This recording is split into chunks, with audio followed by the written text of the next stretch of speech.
que fazer quando as máquinas param? O que pode acontecer ao homem se elas deixam de funcionar? E uma pessoa que perde seu emprego e, de certa maneira, também para.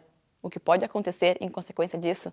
Essas são algumas provocações que nos faz a peça Quando as Máquinas Param. O espetáculo faz parte do projeto TPE, Teatro, Pesquisa e Extensão, que apresenta à comunidade produções dos estudantes de teatro. O texto do espetáculo Quando as Máquinas Param foi escrito por Plínio Marcos em 1971, mas continua muito atual. Plínio Marcos foi um dos mais importantes dramaturgos brasileiros, abordando em suas peças temas como homossexualismo, marginalidade, prostituição e violência. Acompanhe agora os processos de criação e os bastidores da montagem de Quando as Máquinas Param. Quando as Máquinas Param apresenta a história de um jovem casal, né? Eles são novos, casaram há pouco tempo e passaram a morar juntos. Então, dá para se dizer que é o único texto do Plínio Marcos onde ele não apresenta marginais, né, submundo. Ele fala sobre uma história de amor, conta uma história de amor. É um casal muito feliz, que se ama muito, mas que, em função de uma crise econômica, né, o Zé, o personagem masculino da história, ele perde o emprego e, em função da decadência econômica, a estrutura familiar, né, a estrutura da relação dos dois começa a arruinar, começa a ter uma crise, né? A Nina é uma personagem assim, romântica, é uma mulher dona de casa e ela tem muita esperança, ela tem muita esperança que vai dar certo e é bastante alienada também, assim, do que é a realidade, do quanto é difícil. E ela acredita, ela tem aquele sonho de ter a família, ter os filhos. A gente não casou, Zé, a gente não é feliz, porque né, que ele reclama tanto. Deus é grande, escreve certo por linhas tortas. Vai ver que você não ia se dar bem lá em Osasco. Depois Osasco é tão longe. Pra lá de onde Judas perdeu as botas. Só pra chegar naquele fim de mundo leva um tempão. Sem contar que você ia gastar meio ordenado de ônibus. Pior mesmo é que a gente quase nem ia se ver. Se chegasse aqui já ia estar na hora de voltar pra lá.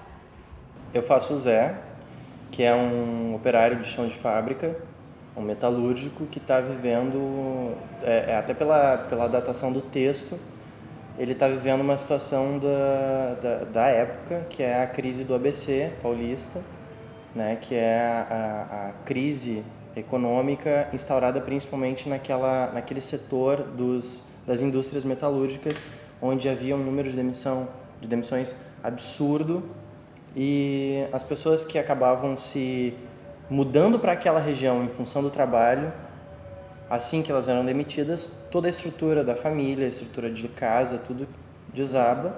E ele é humilde, ele é uma pessoa que nasceu para trabalhar e estava trabalhando e foi posto para a rua.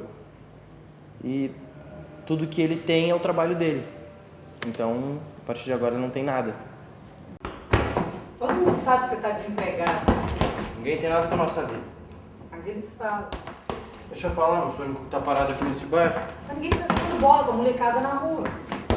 Inúmeros acontecimentos se sucedem através da relação conjugal desses dois personagens, onde se faz presente toda uma questão de dificuldades em relação ao desemprego, a marginalização que decorre de uma criatura não conseguir o seu trabalho, e a gente, junto com eles, vai entrelaçando que os problemas domiciliares, os problemas conjugais, eles também têm fundos sociais. Isso de uma maneira sem ser panfletária, sem ser discursiva, sem querer explicar, sem querer ensinar para o público, de uma maneira humana, viva. O Plínio Marcos, ele é um autor de São Paulo, né? Ele é um dos grandes dramaturgos brasileiros, tão conhecido como Nelson Rodrigues, por exemplo. Embora ele se diferencie um pouco na forma de escrever, né? A importância dele, me parece, que é justamente essa, de colocar as mazelas sociais em cena, né? Basicamente, todos os textos dele são isso, é uma denúncia. Né? Ele apresenta de maneira direta, objetiva, as misérias sociais, os seus problemas, né? Então, ele é um grande denunciador desses problemas sociais todos. Para amanhã não tem mais feijão. Amanhã é outro dia.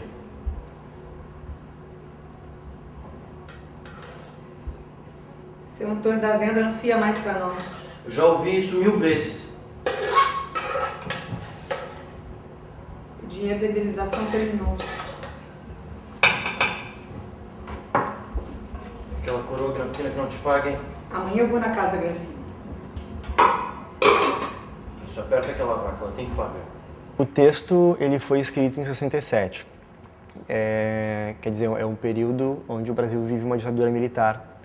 Em 67 assume o Costa e Silva, né, que é um presidente da dita linha dura da ditadura militar, né? Ou seja, o Brasil ele está envolto de uma ditadura.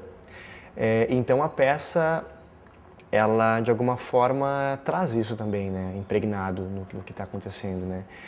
Quer dizer, é bem nesse período de ditadura militar que o Brasil se afunda muito mais numa crise social, né?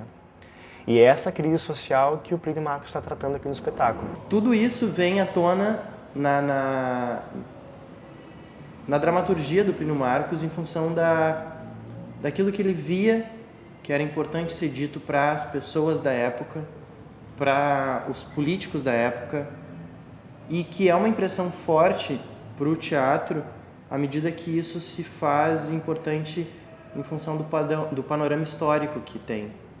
O Plínio, ele é um autor que ele não é otimista em relação à situação do Brasil, assim.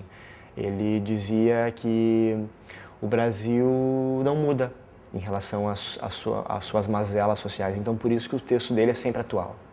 De alguma forma ele tem razão, né? Quer dizer, a gente vive num período hoje no Brasil em que se percebe uma melhora social, sim, mas ainda existe uma grande miséria, né? Assim, um grande número da população brasileira que vive em situação de abandono social, né? Não dá pra fazer uma greve? Ficou maluco? Onde é que já viu greve de desempregado? Desempregado não, mas quem tá trabalhando parava até tem emprego pra todo mundo. Você tá louca. Não sei por quê. Não diz besteira, Nina? Besteira não. Antes tinha greve, qualquer coisinha, parece até que ninguém gostava de trabalhar. Agora coisa séria, ninguém fala em greve. Em relação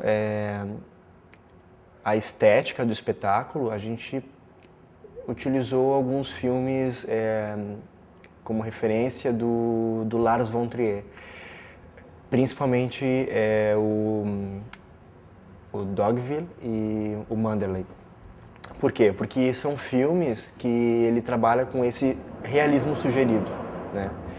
Ou seja, a situação é realista, a interpretação é realista, porém a ambientação cênica, o cenário não é. E quando as máquinas param nessa nossa montagem, é um realismo sugerido, como o Rodrigo mesmo gosta de falar. Em função de que a gente tem uma atmosfera naturalista, mas a gente busca algumas coisas de diferencial. Por exemplo, quando a gente fala da novela que a Rita escuta, a Nina escuta, a gente brinca com isso, dos personagens passarem a existir na cena e não só na narração do rádio. Que é um melodrama, e a gente sai da atuação realista para a pequena cena melodramática, que depois ela volta e estava escutando. Ai não, Zé, tá chorando assim. Não, foi nada. Chorando por causa da novela. E mesmo quando o Zé vai atrás de emprego, que ele vai para Osasco, ele naquele momento se instaura uma atmosfera totalmente diferenciada, né, como transição e como cena. O texto, originalmente, ele é composto por 5 quadros, né? Quadros isolados que não têm uma ligação.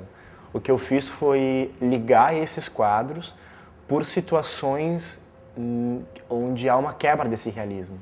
Então, a peça é realista, mas com alguns momentos não realistas, né? Eles trabalharam para além de qualquer forma de representação que ficasse numa determinada convenção simplesmente legível, que a gente pudesse entender, reconhecer, transcenderam as formas de estereótipo ou de representação de comportamento e realmente conseguiram, através de uma estrutura com os elementos da linguagem teatral, tocar a pulsação viva desse drama e desses personagens, de uma maneira muito sensível, muito sutil e muito bem trabalhada. É realista, mas é teatral essa discussão principal, porque essa peça que ele viu ano passado e eu vi outra esse ano, me incomodou porque eu achei muito televisiva. Então tem o naturalista televisivo, dá um close aqui, tá tomando café, ai meu amor, não sei o que, empregado, aquela coisa de novela, ou seja o que for, mas é teatral também no sentido, não no sentido que às vezes as pessoas dizem como caricatura do teatral, que é exagero, mas no sentido de que envolve o público nessa atmosfera. Você falou que eu não tenho medo de trabalhar? Claro que falei, mas nem precisava, ele sabe quem você é. Quer ter seu cartaz? O que ele falou de mim? Que você é um bom moço. Foi uma pena ter acontecido isso com você, que é trabalhador, sempre cumpriu com as suas obrigações. Ele sabia que você devia andar preocupado com o aluguel, que sempre pagou em dia, mas que não devia se preocupar muito com nada não. Ele entendia tudo.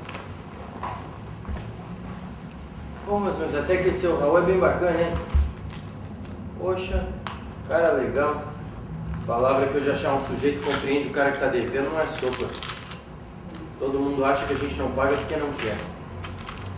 A única coisa chata é que vai precisar da casa daqui uns 3 meses. A casa?